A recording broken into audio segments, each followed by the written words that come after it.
So one more thing that I want to add before I go through my manifesto instead of Karl Marx's manifesto. Okay.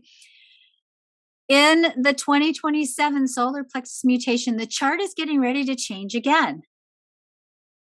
And part of what's happening in this shift is this channel, the 5027, connecting the sacral to the spleen, gets added to the business circuitry. So we call this the quantum business circuitry.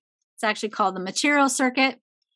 And what this addition of this channel shows is that the business side of the ego circuit, the channel adds the channel 5027, which is called the channel of sustenance. This gives us the potential for building an economy rooted in love and integrity that is driven by a desire to feed and nurture people and to amplify the quality of well-being for all. The drive towards creating well-being in businesses is going to go up, not down.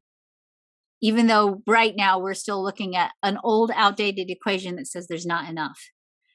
Business then becomes a vehicle for nurturing the world, and profit now becomes measured by how much well-being your business creates for everyone who comes into contact with it.